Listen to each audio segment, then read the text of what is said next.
आज साहेबांनी त्याचं जाणीव ठेवून, ज्यावेळेस मला आठवतं वसंतराव पुदाले दादा शेतकऱ्यांना घेऊन कदम साहेबांना भेटले, त्यावेळेस त्यांनी बंद पडलेल्या यशवंत पाणी पुरवठा योजनेचा विषय मांडला. पतंगरावजी कदम साहेबांनी तात्काळ त्याचं गांभीर्य लक्षात घेतलं.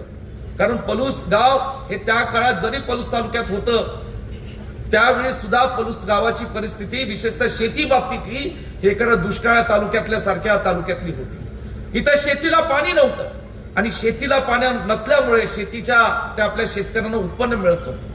हे सगळं लक्षात घेता जेव्हा योगायोगाने 99 साली महाराष्ट्रामध्ये विधानसभेची निवडणूक झाली, त्यावेळेस महाराष्ट्रामध्ये काँग्रेस पक्षाचं सरकार आलं. पतंगरावजी कदम साहेबांना उद्योग व जलसंधारण खातं मिळालं आणि या सगळ्या शेतकऱ्यांच्या प्रश्नाचं गांभीर्य ओळखून पतंगरावजी कदम साहेबांनी संपूर्ण पलूस कडेगावमध्ये जे पहिलं काम हाती घेतलं ते पलूस शहराच्या बंद पडलेल्या यशवंत पाणी पुरवठा योजनेचं पुनर्जीवनाचं काम घेतलं आणि उद्योग खात्यातनं महाराष्ट्राच्या इतिहासात पहिल्यांदा अशी कामगिरी झाली की कोट्यवधी रुपयाचा निधी उपलब्ध करून या सगळ्या पाईपलाईन करून हे पाणी योजना पूर्ण केली. पाणी योजनासाठी उद्योग खात्यातनं पैसे दिले.